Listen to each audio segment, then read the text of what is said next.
This is I Lived by OneRepublic, another fantastic song to play in a group because it uses 3.5 chords and it has a really lovely riff that's repeated the full way throughout the song that really summarises the song and is the main part of the song that we're going to focus on today. So what I'm going to show you are the chords that we use and some different variations on how to play these chords.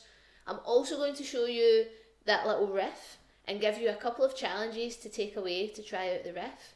And on top of that, I'm going to talk to you about how to play this in a group to really layer it up and make your group performance sound totally powerful. As always, there's lots of challenges along the way because I do think it's really important when learning that there's a little bit of curiosity there and there's a little bit of work for you to do alone, because if we show you how to do everything here on YouTube, then you're not really figuring things out for yourself. And I think that's such an important part of learning, is actually finding out how to do it yourself, and it's really super satisfying. But don't worry, I'm going to help you every single step of the way and give you some tips and hints on how to find out these things for yourself too. This song is in the key of A major, which we have visited before. The chords that we're going to use in this song are A. We're going to use A sus4, which is the suspended fourth of A, which gives it a little bit of tension. We take out the minor third in the middle of the chord and we change it to one semitone up to create some tension and bring it back down again. And that is what the iconic riff of this song uses as well. So we'll come back to that later. So we've got A sus4, we've got D, and we've got F sharp minor. So you can check out the chord diagrams there for those if you aren't familiar with those already. Other ways that we can play this, again if you're in a group, layering it up, hearing those higher notes and the lower notes just makes it sound that little bit sweeter. What we can play is if we use our 3 fingers in the D shape, but we bring it all the way up to the 9th fret. So that should be just before your 3rd dot on most ukuleles. So we just strum. We can still hear that low A note. We can still hear that low A note here. And all we're going to do to play the A sus4 is take our ring finger and slide it to 10. So we've got the D shape, and then slide the finger out.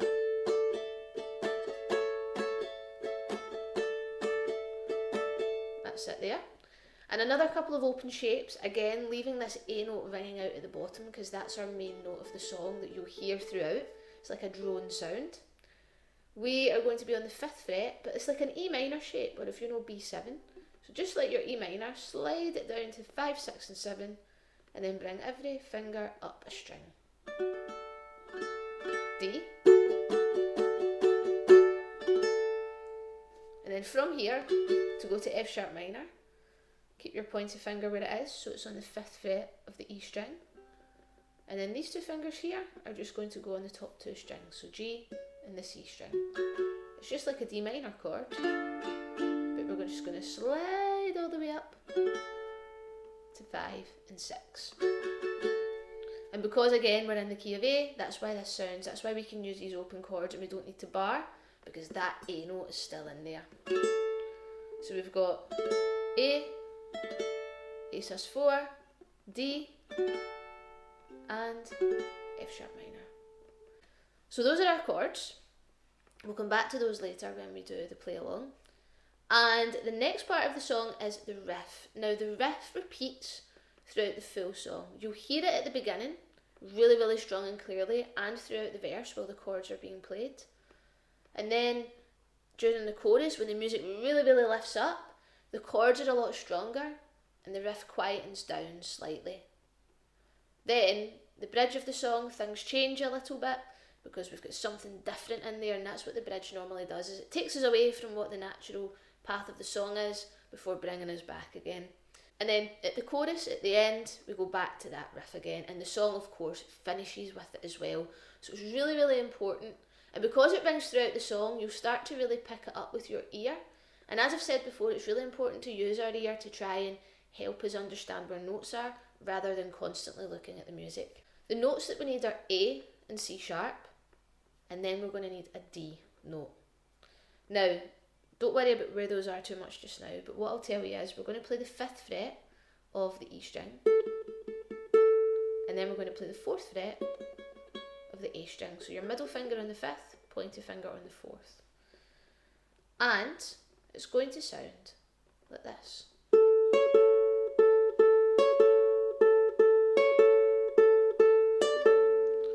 So I'll say C instead of C sharp, but it is a C sharp. So we go A, C, A, C, A, C, A, D, A. So you want to listen to the song and really ingrain that. The timing is a little bit tricky. We do use a variation of 16th notes here, but we will get to 16th notes another time. In the meantime, the main thing to focus on is using your ears. That's the focus for this song. Now, I mentioned before the A and the A sus4 chord. When we play the chord A, we're playing the notes A, C sharp and E. When we play an A sus4, we play the notes A, D and E. So there's only a tiny little difference there. Now note as well, even throughout the song, while we play D and F sharp minor, you can still hear these notes being played. And you might ask, how can we play the A and the A sus4 chords while we're playing different chords of the song? Like, would they not clash?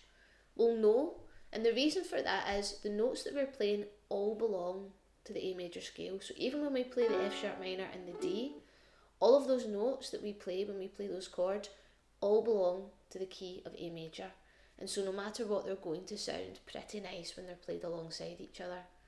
And because we're playing the notes of the chord individually, the A and the A sus4, it rings a little bit more like a melody, like a riff. So those chords still have that really important role of filling up the space in the background. Now the challenge that I have for all of you is, see if you can figure out different places on the fretboard to play this riff.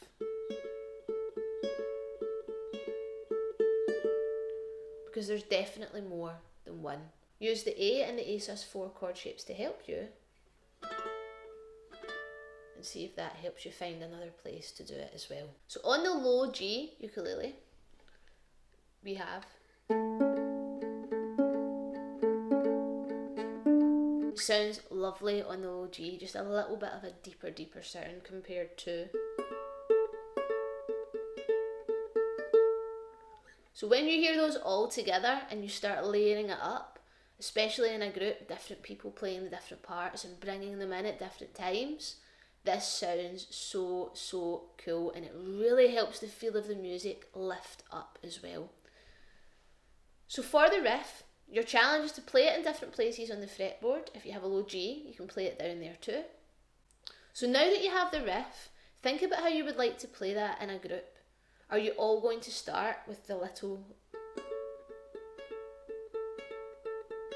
and then gradually bring in? The most important thing here is the layers and hearing the different notes, starting with one and then bringing it up.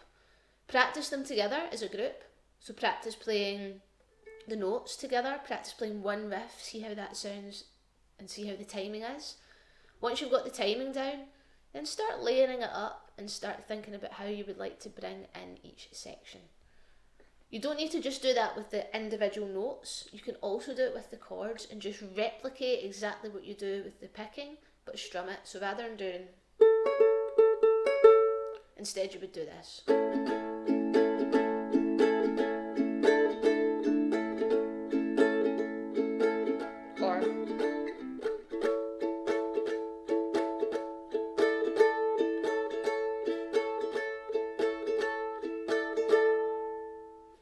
And you'll be amazed at how this will sound together as a group. So practice the timing first, practice each of the riffs, and then you can decide what one you feel most comfortable with, and then decide how you want to build it up and layer it up as a group. The most important thing though is trying these things, experimenting, having fun with it, and you'll be surprised at what you'll end up achieving with it, and it'll be so lovely when you listen to it back as well. For the strumming of the song, it's fairly straightforward. Again, we use 3 chords, A, F sharp minor and D. Our verse goes like this: A, D,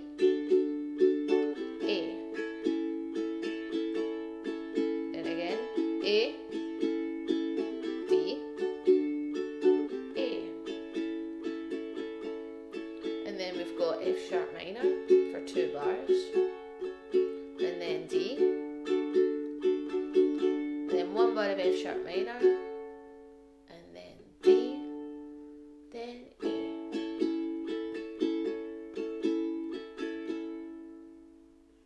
For the verse of the song, you want to keep it pretty quiet because that riff is really, really strong.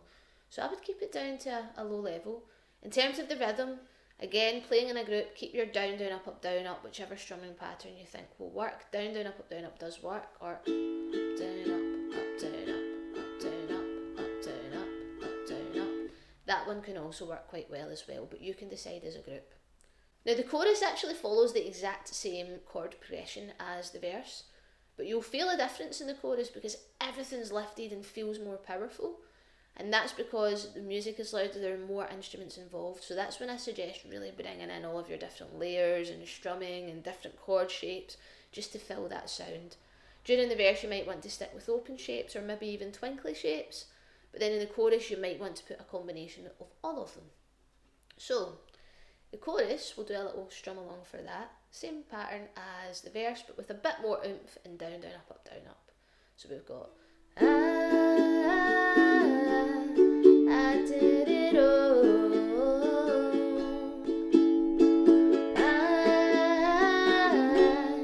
I did it all.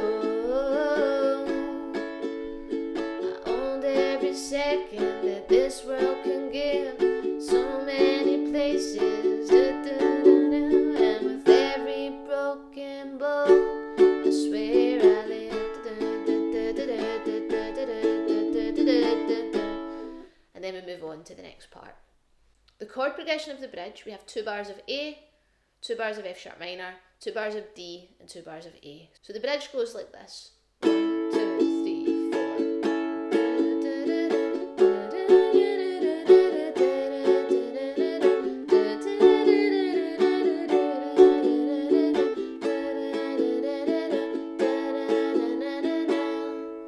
And this is when the riff changes, as I remember I said earlier, how it takes a little diversion. So during the bridge of the song, I want you to really challenge yourself here. This is really going to put your picking and listening skills to the test. The riff sounds like this.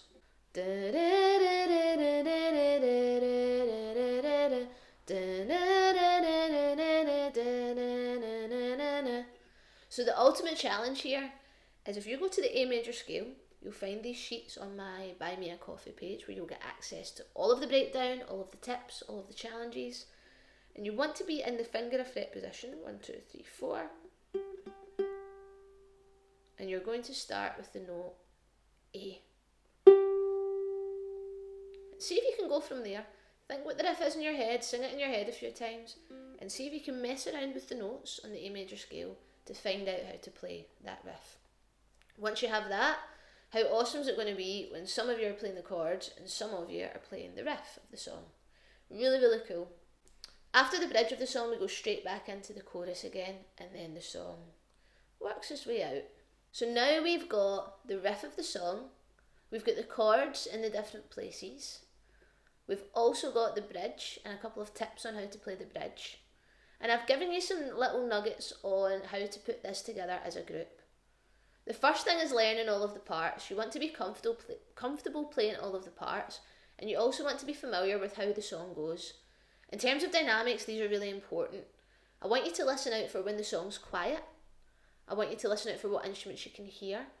When does the song build up, which is normally the chorus? When does it start to fade out again? And see if you can find a way to make that work for your ukulele group, trying different parts with different people, doing different things, bringing different parts in at different times. There's no right or wrong answer, which is why I won't give you an exact breakdown. It's up to you and your group on how to do this. Now my full song sheets are on my Buy Me a Coffee page. You'll see everything written out. You'll see your picking patterns written out in sheet music. There's lots of tips on what to do as a group, how to arrange it, as well as details on the challenges I'd like you to try in this song as well, because remember, being curious and figuring things out from yourself can sometimes be that little bit more rewarding. So I hope you've enjoyed this video. If you really liked it, give me a little like, click the subscribe button. I'll have more of these every single week, and you can follow me on social media at Ukulele Saz to keep up to date with my ventures as a life of a full-time ukulele teacher in Glasgow, Scotland. Thank you for watching this video, and I'll see you next time.